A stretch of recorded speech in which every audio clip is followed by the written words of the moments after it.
रुग्ण आपके पास में पहुंचता है। मित्रों देखो, और आईसीयू डॉक्टर्स ने कह दिया है कि इसको अभी मरना है पक्का है, इनको घर लेके जाओ। ऐसे अवस्था में सुबह 5 बजे फोन आता है, और फोन आने के बाद में डॉक्टर साहब ठाकणे कई दवाई हुई तो थे दे दो, अब कई मारे तो कई है कोनी, कई बोले इलाज कभी बचो कोनी मारा वास्ते। राजस्थानी था। मित्रों ऐसे अवस्था में हम लोग सारे लोगों को यह होगा कि अभी सारे डॉक्टरों ने मना कर दिया है, बचने की संभावना नहीं है, लेकिन सूत्र याद किया गया। ऊर्ध्वक रक्तपित्त है, कुछ ना कुछ तो करना चाहिए। विरेचन तो दे नहीं सकते, अंदर से जो है आर्टरी डाली हुई है, सेंट्रल लाइन डली हुई है। ऐसे अवस्था में आपको चिकित्सा भी करना है। मित्रों आयुर्वेदोपदेशेषु विधेय परम आदर, यदि आपके अंदर आयुर्वेद के प्रति आदर हो तो भगवान धन्वंतरी उस व्यक्ति को बचाने के लिए आपके पास में जरूर भेजता है। यह हमारा अनुभव है। तो कहने का तात्पर्य, वहां पर जाने के बाद में तुरंत यह कहा गया मैंने मेरे द्वारा कि डॉक्टर साहब आपके पास में जो भी हो कोई भी एनिमा दो आप इसको, मैं तब तक आता हूं। तो वहां के डॉक्टरों ने कहा, डॉक्टर ब्लड प्रेशर जो है 40/नील, ऐसे अवस्था में आप कह रहे हो कि इसको बस्ती दो, मतलब एनिमा दो। मैंने कहा सर, क्योंकि उस वक्त कोई द्रव्य का कोई महत्व नहीं यहाँ पर। प्रति मार्गम च हरणम, जो मार्ग यानी जो वायु जो है ऊर्ध्वगत हो चुका है उसको अधोग करना है या प्रतिमार्ग करना है। ऐसे अवस्था में आपको चिकित्सा करना है, विरेचन नहीं दे सकते थे।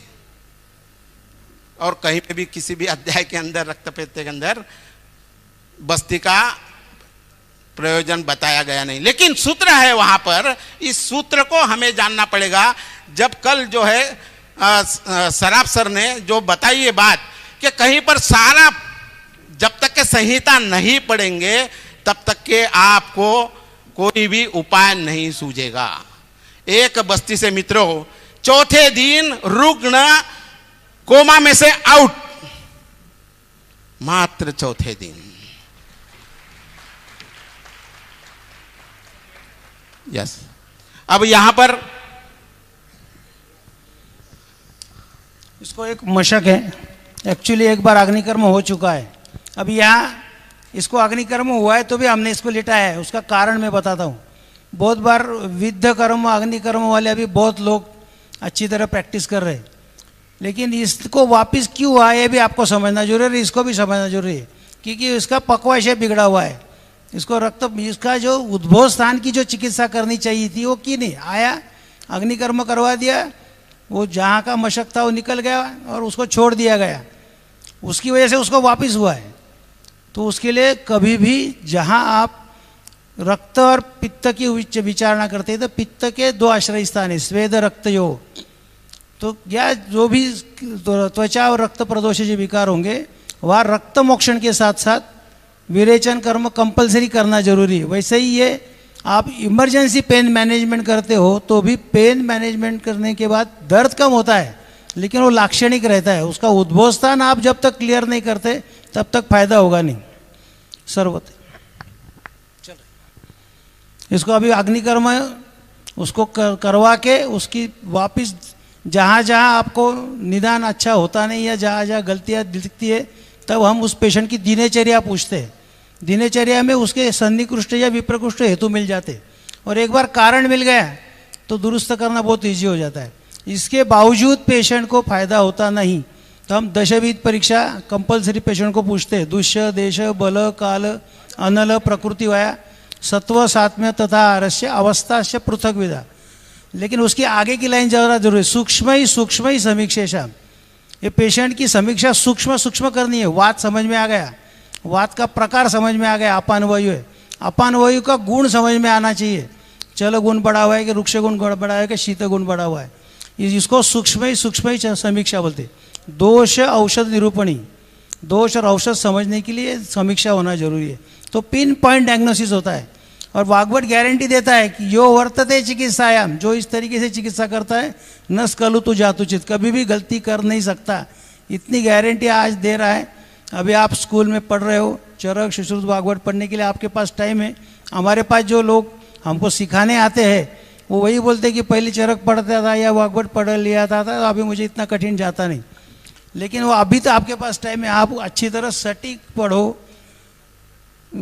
तपन जी चरक के बहुत सारे हमारे जो स्टूडेंट हैं उनको मैं क्षमा चाहता हूँ और बोलता हूँ कि जो लड़के चरक पढ़ते थे तो मैंने, जो हमारे सब कॉमन ही लड़के हैं, तो मैंने उनको बता दिया कि तपन जी ने फ़ोन किया था कि सवेरे नहाने के बाद में चरक निकालना है, एक श्लोक पढ़ना है, दोपहर को खाना खाने के बाद में चरक निकालना है, एक श्लोक पढ़ना है, और शाम को सोने के पहले एक श्लोक निकालना है, चरक पढ़ना है, फिर चरक संहिता बंद करनी है।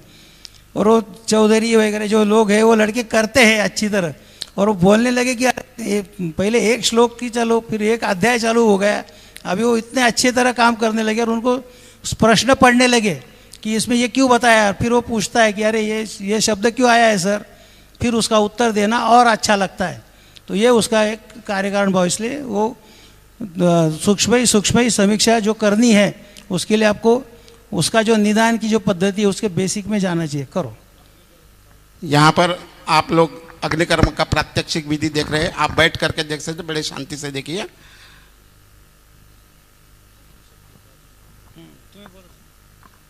अब कई जगह पे ऐसा होता है कि अग्निकर्म 2-3 प्रकार के किए जाते हैं, लेकिन उसको अग्निकर्म ही कहते हैं।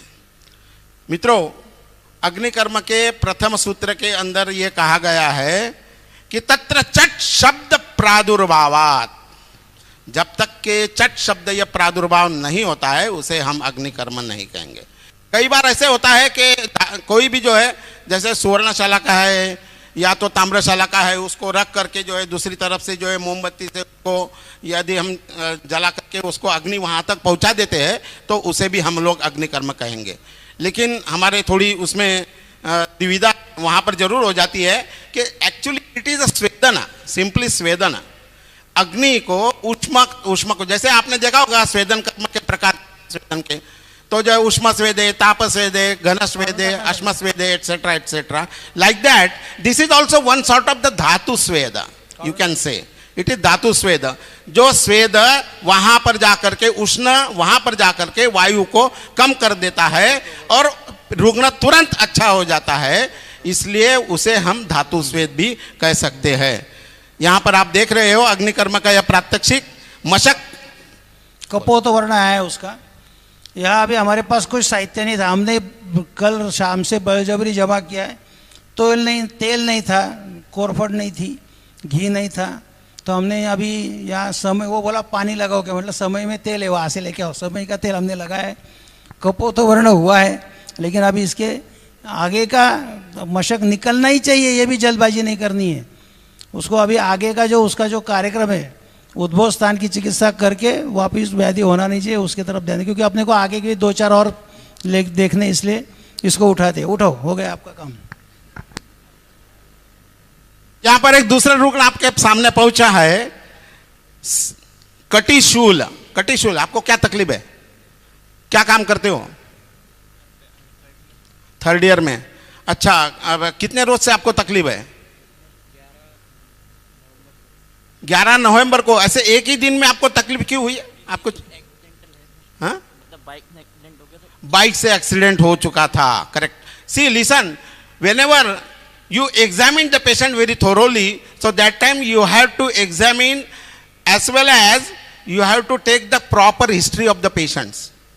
यदि आप हिस्ट्री नहीं लेते हो तो आपको हेतु समझ में नहीं आएगा।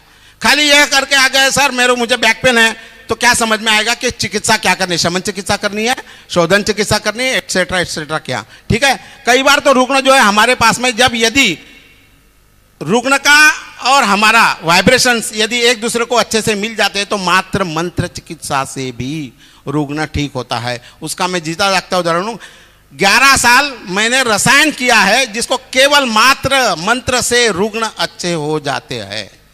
तो आपको अभी एक उपलब्धि, आप अभी 40 साल के नहीं हुए, 50 के अंदर आप सभी लोगों ने, मेरी तो विनंती यह है कि 50 के अंदर आप सभी लोगों ने कम से कम 11 साल रसायन करे। आपको रसायन चैप्टर आएगा तो रसायन से क्या लाभ होते हैं? तो वाक सिद्धिम प्रणतिम कांति लभते ना रसायन। इतना खाली जो विश्वास है सर का भी जो है आपने देखा होगा दमनिया सर को कि this is also one sort of the रसायन। एक ही चीज को बार बार सीखना, पढ़ाना, बताना, यह भी एक रसायन है अपने आप में। दैट इज शब्द रसायन, है ना। तो कहने का तात्पर्य यहां पर अभी दर्द है, गिरा हुआ था, एक्सीडेंटल है, दर्द हो रहा है, वहां पर अग्निकर्म से हम लोग अच्छे से ठीक करने का प्रयास कर रहे हैं। नींद तो नहीं आ रही ना, क्योंकि भूख लगी होगी जरूर आप सब लोगों को, क्योंकि खाने का समय हो चुका है। मित्रों, खाना जरूर मिलेगा, खाना कहीं नहीं जाएगा आपके लिए। धन्यवाद, है ना, टेंशन मत लीजिए। अग्निकर्म प्राय निराम अवस्था में करेंगे तो ज़्यादा अच्छा होता है, फिर बाद में जो शुद्ध व्रण होता है उसकी चिकित्सा इजी हो जाती है। यदि गलती से सामावस्था है या अग्निकर्म में भी उसकी जो त्वक दग्ध, मांस दग्ध, दो चीज़ें जो है उसके तरफ ध्यान दे के आपको काम करना पड़ेगा। पक्वाशय, कटी, शक्ति, ये वात के संचारी स्थान है। श्रोत्र, अस्थि, स्पर्शन इंद्रिय। वैसा कटिशूल में हम हमेशा वात दिमाग में रख के कटिशूल की चिकित्सा करते हैं, लेकिन उसके साथ साथ हमारे दिमाग में अवलंबक कफ भी आना चाहिए। उरस्ता स त्रिकस्य, और वो अवलंबक कफ ध्यान में आके आप यदि कटिशूल की चिकित्सा करते हो तो उससे भी आपको बहुत अच्छा लाभ मिलता है। सिर्फ वाताग्नि चिकित्सा करके बहुत उपशय मिलता है, लेकिन वो टिकता नहीं। लेकिन उसके साथ साथ अवलंबक कफ क्या करता है, तो चारों बाकी कफों का पोषण करता है। वो कैसा है, स्ववीर्य से बना हुआ है। रस आहार रस धातु में जब उत्पत्ति होती तब अवलंबक कफ बनता है। बाकी चारों दो वात 4 या 5 ही प्रकार के वातों को या शरीर के सब साधनों को अवलंबन करने का काम अवलंबक कफ करता है। तो यहाँ भी अपान वायु रोज रोज जो बन रहा है उसको अच्छा करने के लिए अवलंबक कफ का भी विचार करना जरूरी है। अवलंबक कफ के सब लक्षण उसमें उस पेशेंट में कुछ है या क्षय वृद्धि लक्षण है कफ के, वो आपको भी देखना है। उस हिसाब से काम किया तो जम जाएगा। आप लोग यहाँ पर देख रहे हैं कि पहले जो है कि आप वहाँ पर किस जगह पे अग्निकर्म, जहाँ पे बहुत सीवियर पेन है उस जगह को आपको सिलेक्ट करना है। सिलेक्ट करने के बाद आपको, आप देखोगे यदि कोई एक व्यक्ति, एक स्टूडेंट यहाँ पर आ जाए तो वहाँ पर आपको समझ में आएगा कि तत्र चट शब्द प्रादुर्भावात, चट शब्द किस ढंग से उत्पन्न होता है। एक रुग्ण, एक मात्र एक, कोई भी एक।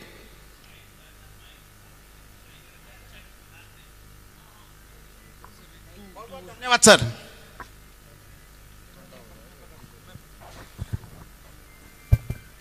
हेलो। वात का उद्भव स्थान पक्वाशय है, लेकिन अपान वायु का उद्भव स्थान गुदम अवस्थित स्थान में, यानी गुदवली जो है वहाँ अपान वायु का उद्भव स्थान है। इसलिए बहुत बार लोग पूछते कि बड़ा तड़ा काट दिया तो आदमी वायु रहे भगवान है तो भगवान चला जाएगा था कि नहीं। प्रैक्टिस के अंदर आप सब लोगों को एक यह कंडीशंस बार बार मिलेगी। उसकी मुख्य वजह यह है कि अभी ये स्टूडेंट है सारे जो एक ही पोजीशन में रहते हैं और कई बार दर्द होने चालू हो जाता है। दूसरी बार कई लोगों में ये हिस्ट्री में आप यदि देखोगे तो तंबाकू, टोबैको खाने वाले बहुत सारे पेशेंट्स, ये देखो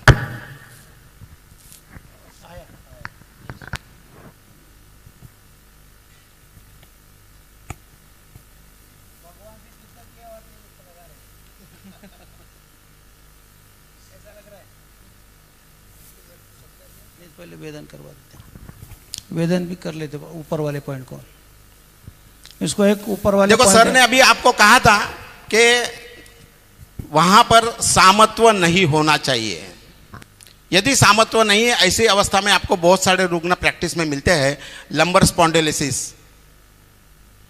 और आज तक के पूरे 35 साल में सारे रुग्ण जो है लंबर स्पॉन्डिलोसिस के मात्र सहचरादि तैल के बस्ती से करीब लाखों पेशेंट्स हम दोनों ने मिलके किए हैं, वो मात्र सहचरादि तेल से ठीक हुए हैं। आपके लिए आपको बताना इसलिए जरूरी है क्योंकि वह आपको कॉन्फिडेंस बढ़ाने वाला, जहां पर फेल्यूर है ऑर्थोपेडिक वहां पर यह बस्ती बहुत अच्छा काम करता है।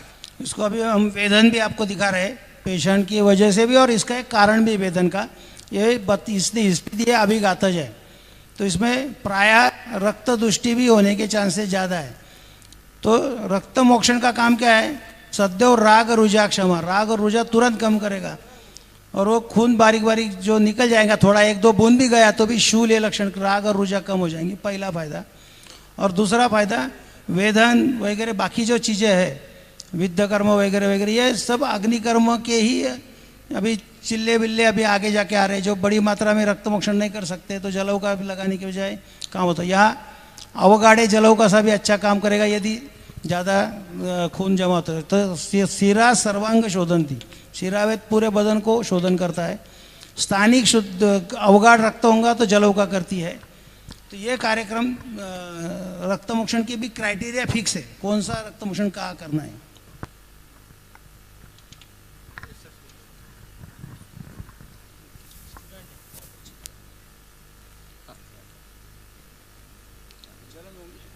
जलन हो रही है अभी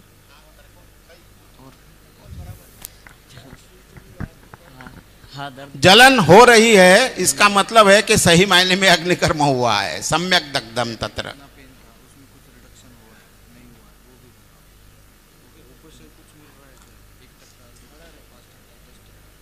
अभी फील नहीं हो रहा है। हाँ बताइए। अभी जलन का फील हो रहा है। हाँ अभी बाकी आप झुक करके देखिए, चल करके देखिए, ठीक है। बैठने में थोड़ा दिक्कत। बैठिए, तुरंत बैठिए। बहुत बहुत धन्यवाद। अभी खड़े हो जाइए। सहारा लेके थोड़ा बैठना पड़ रहा है अभी। हाँ पहले कैसा था? पहले भी थोड़ा दर्द था, मतलब हाँ। अभी ज़्यादा लॉन्ग टाइम तक चेयर पे बैठे रहो तो थोड़ा दिक्कत तो अपने को समझ में आएगी। लेकिन अभी बैठने उठने में कोई तकलीफ नहीं, अभी तो फिलहाल नहीं। कुछ आपको 5% 10% कुछ आराम सा लग रहा है? अभी बैठ के वापस एक बार देख लीजिए, कोई दिक्कत नहीं है।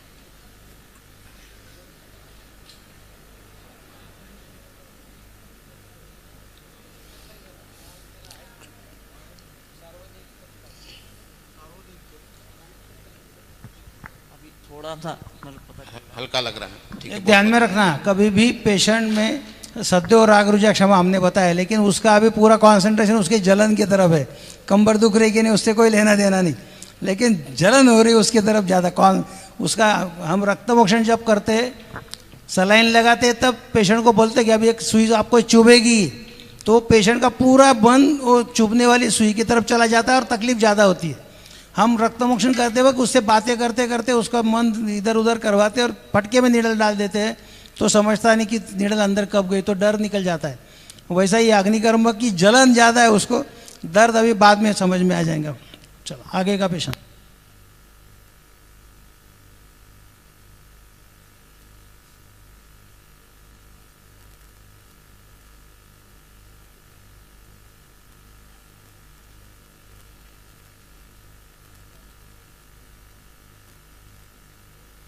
एक सर्वाधिक शिरावेद करवा रहे हैं, मुखदूषिका है।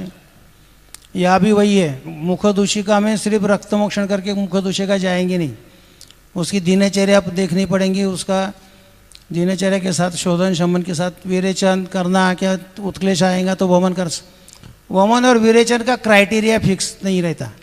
बहुत बार हमारे वैद्य पेशेंट को बताते हैं कि अभी अभी तुमको ये वसंत ऋतु आएगा या तुम्हारी बीमारी के लिए वमन कर्म करना है। फिर वो 25 ग्राम 50 ग्राम 75 ग्राम ऐसा घी उसको समझाते। नए नए जब चिकित्सक हम बनते हैं, नई प्रैक्टिस डालते हैं, तो पेशेंट को बोलते कि ऐसा ऐसा पंचकर्म रहता है, फिर आपको 5 दिन हम घी देंगे, छठे